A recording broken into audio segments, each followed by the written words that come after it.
We've come now to our weekly segment, Movie Spotlight, reviewing the latest releases at the Korean box office and online. And for that, we have with us in the studio our film critics, Jason Bechervaise and Darcy Paquet. Gentlemen, hello. It's good to see you, as always. Yeah, great to be here. Hello.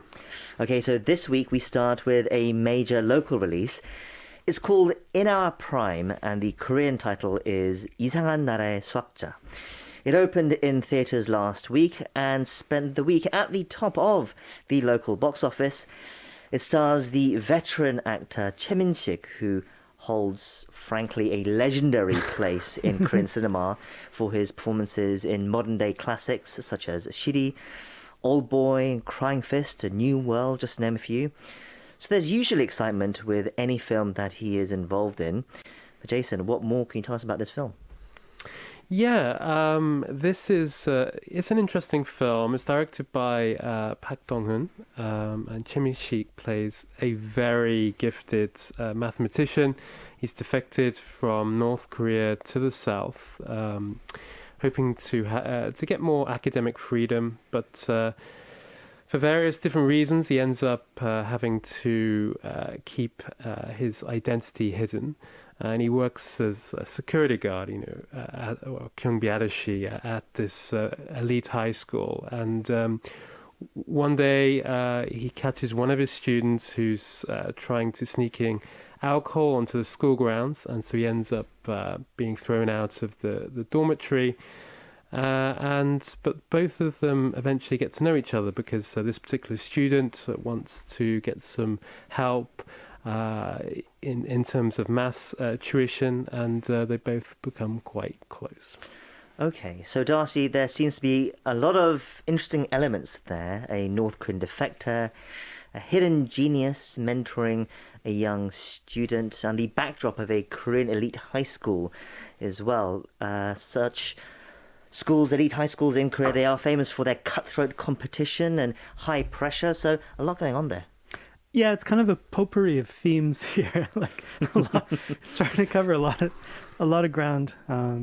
Basically, I would say the main theme, at least as far as I experienced it, was about kind of having a passion for learning, and the fact that kind of in contemporary Korean high schools, it's a bit hostile towards learning for learning's sake.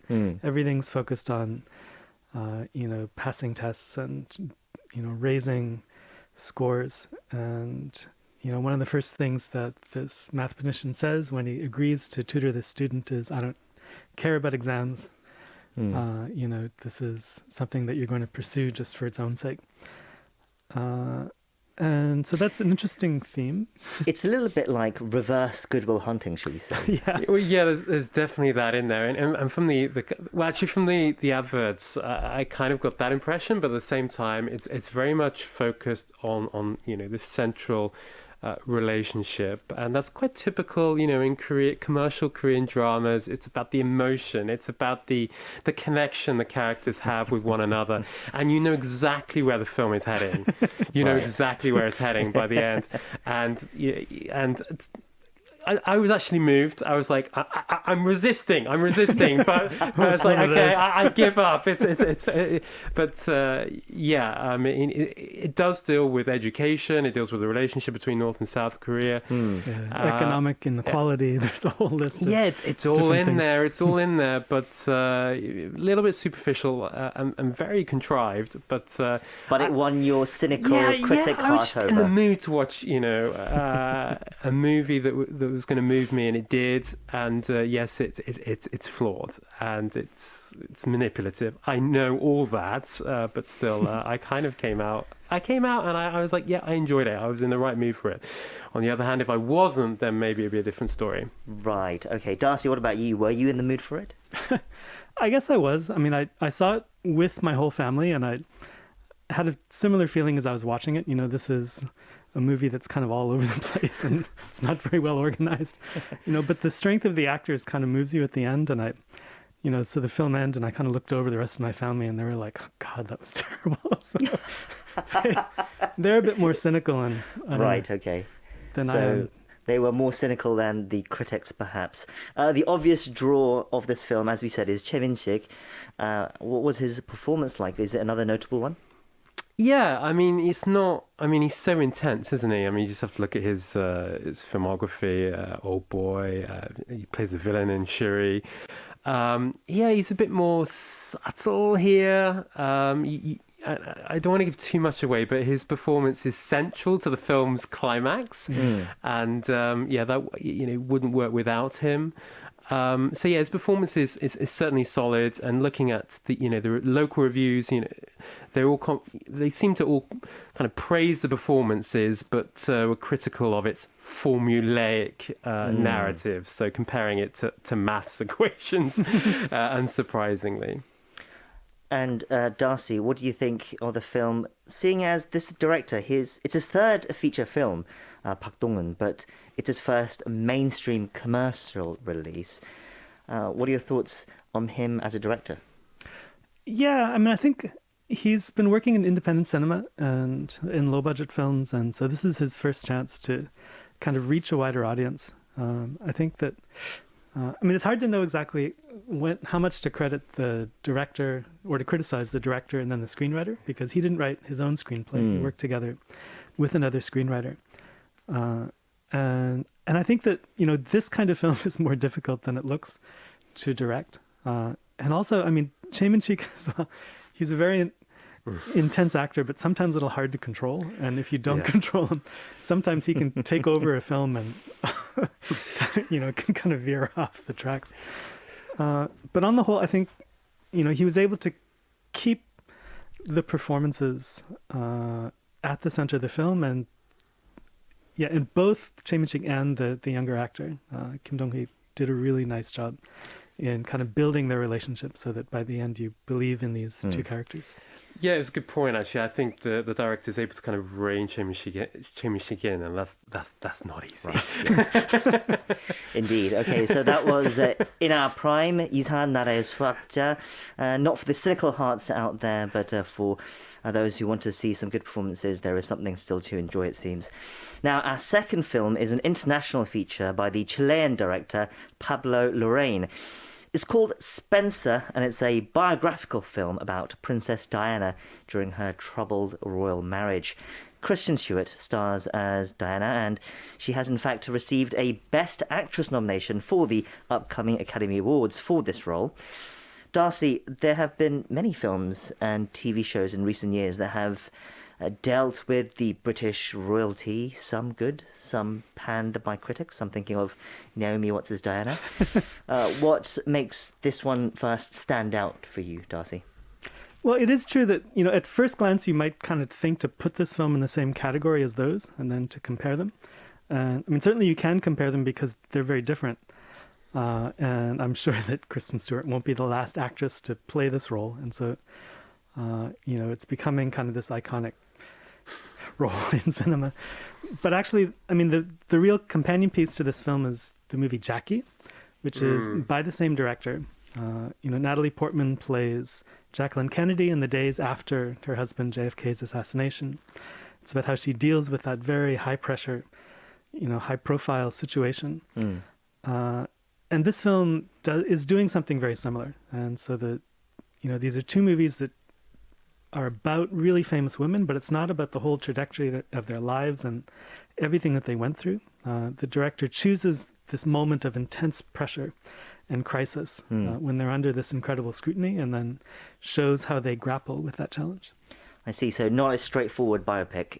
Jason, which moment are they showing in the life of Lady Diana that is so stressful and that is under incredible scrutiny, as Darcy mentioned? Yeah, it's just over 3 days, actually, in 1991, from Christmas Eve to Boxing Day. And so the royal family are all assembled for a traditional Christmas holiday at Sandringham House, as a mansion near the Norfolk coast. And Diana arrives late, and tensions between her and the royal family are at breaking points.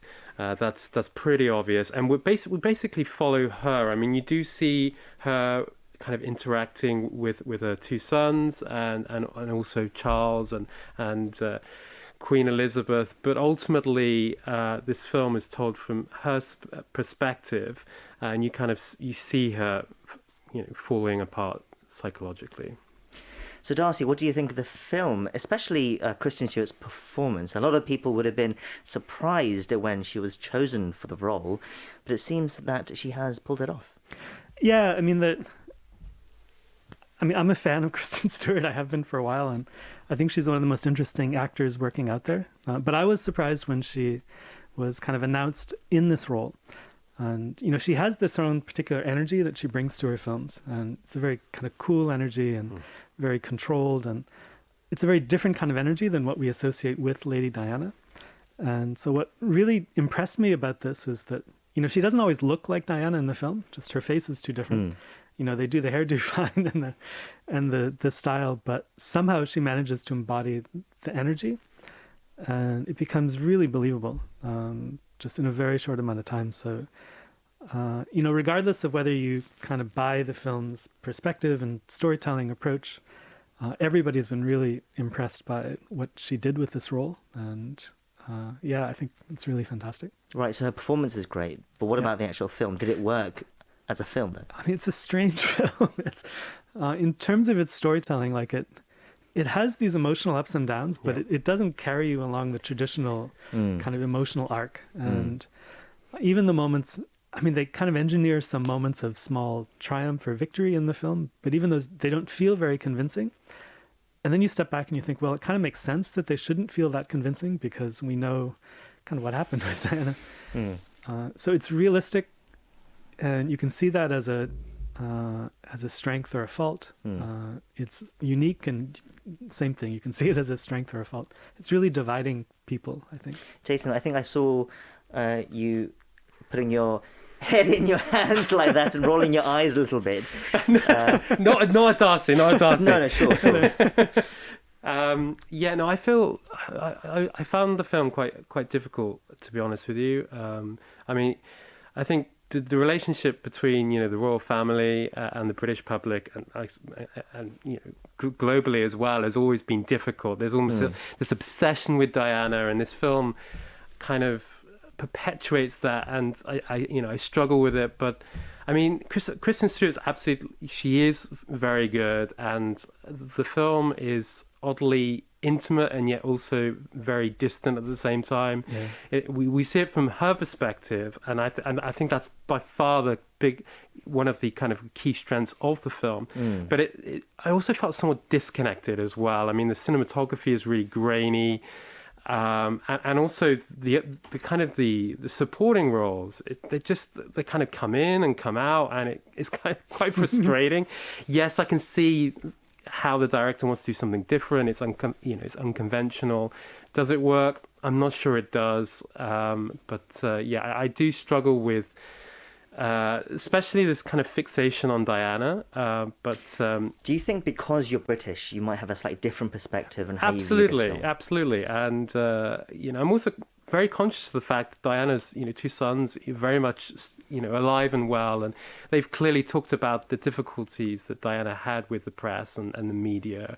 And I understand the fact that it sells newspapers and whatnot, but just seeing all these films and television shows so focused on the royal family, I do like The Crown, but I think this obsession with Diana for me is a bit problematic. What about you, Darcy? I think Jason is saying it feels a bit maybe exploitative. Yeah, there's a bit of that. Certainly the film is kind of fascinated with her. At the beginning, I think they call it a fable based on a true tragedy. And so it sees her as kind of a symbol for something at the same time as they're looking into her in particular. And I don't think that we really understand Diana any better after watching this film. Exactly. So it's like it comes back to the point of why make it in the first place. But terrific central performance, absolutely. A fable based on a true story. I think that says it all, really. Okay. We'll leave it there for this week's Movie Spotlight. Darcy, Jason, it's been a pleasure as always, and we will see you again next time. Okay. Yeah, have a great weekend, John. Take care.